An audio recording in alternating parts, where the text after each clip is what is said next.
Hello mga ka-everyone! Magandang gabi sa lahat. Ito nga pala ang tocino roll at ito ang magiging ulam natin ngayong gabi. Kasi wala na tayong time at ito lang ang napakadaling lutuin. Okay, kaya ang gagawin natin is i-unwrap natin yan siya. Okay? So, ayan. Okay, so galing tayo sa 3 araw na paglalaro sa ating district meet na naganap sa Poblacion Cebu, Zamboanga del Norte. At ayan, so wala tayong oras, dumating tayo ng gabi na, kaya ito ang ating madali ang lulutuing ulam. Kaya ito, in-unwrap ko na siya, kaya i-slice na natin siya. Okay, so ayan. There. Okay. So, depende sa inyo guys kung gusto nyo i-slice siya na yung medyo makapal, pwede rin manipis. Pero, sa akin, I prepared is, yung tawag dito. Yung sakto lang. Okay, so, ayan, magluluto na tayo. Let's go na.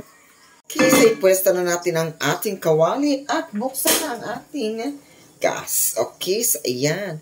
So, maglalagay na tayo ng ating oil. Okay. So, para hindi siya maging oily.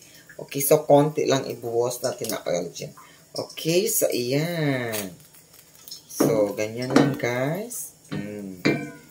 Okay. So, ayan. So, pag mainit na yan siya, ilalagay na natin sa surface na ito ang ating in-slice na tocino roll. Okay. So, lagay na natin, guys. So, isa-isahin natin yan. For sure, init na yan. Okay. So, ayan. Okay, there. So, wala tayong time nga magluto. Kaya ganito na lang ang niluto nating ulam. So, actually, guys, itong tocino roll na ito ay nabili natin sa murang halaga lang. Okay?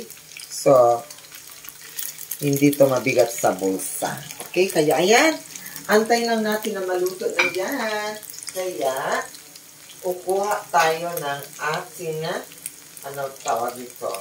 Okay, so, kukuha tayo ng pang-mix dyan. Okay, so, ang tawag sa pang-mix dyan is, actually, ay, tong. Okay? So, ito ang tong. Okay, so ayan. So, wait lang. Antayin muna natin na maluto na siya. Yung other side ng ng ating tocino roll. Okay? So, ayan. Wait, hindi pa siya brown. Oh, no. Oh. Tumatalsik. My gosh. Okay, so ayan. Nagagalit ata siya. Dahil yun sa tubig, my gosh. So, okay. Okay, so ayan. Baliktarin na natin.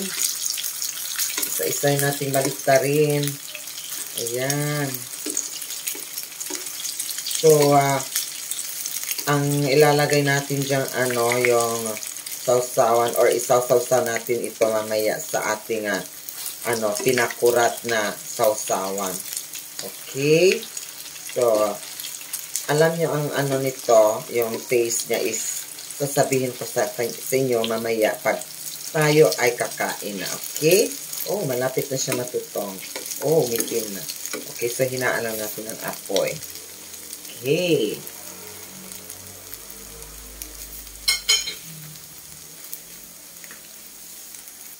Okay, so luto na yan. For sure, 100%.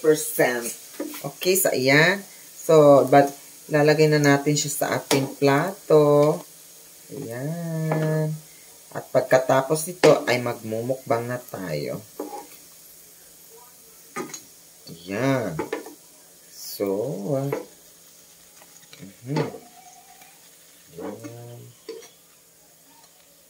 Okay.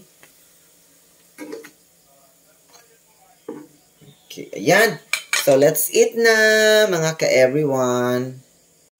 Eto na nga mga ka-everyone, luto ng ating tocino roll na chicken flavor at syempre ang ating kanin na mainit-init pa. Okay, so ayan, nag-prepare na rin tayo ng ating bowl.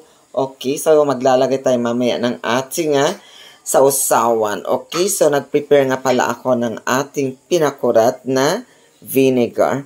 Okay, so eto yung magiging sausawan natin kasi ito ay nagbibigay appetite para sa ating kakainin ngayon. Dahil tayo ay gutom na gutom, so mapaparami tayo sa kain ngayon. Kaya let's go, let's eat na, let's mukbangan na. Tara na mga ka-everyone. Thank you so much. Hello, hello, hello. Tayo ay magmumukbang na. Ito na ang ating kanin. Siyempre, andito na rin ang ating nilutong tocino roll na chicken. Okay, so nahulog pa. Okay, so nag-prepare na rin tayo ng ating sukang pinakurat. Okay, so maglalagay lang tayo dito sa ating bowl.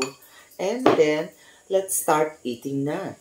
And we have to say, thank you, Lord, for the blessings that we are about to partake. Or I am about to partake. All these things I pray in Jesus' name. Amen. Mukbangan na. Let's go.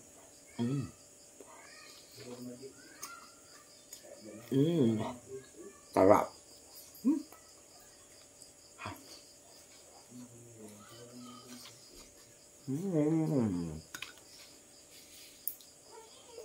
Yung taste niya is manamis-namis. Tapos napaka-tender.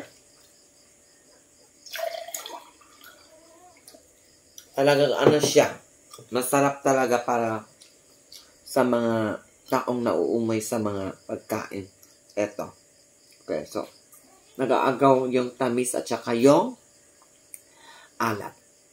Plus, etong taste ng pinakurat na vinegar.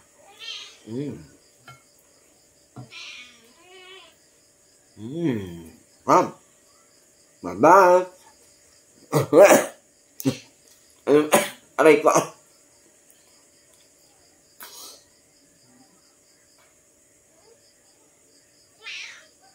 Sarap, grabe.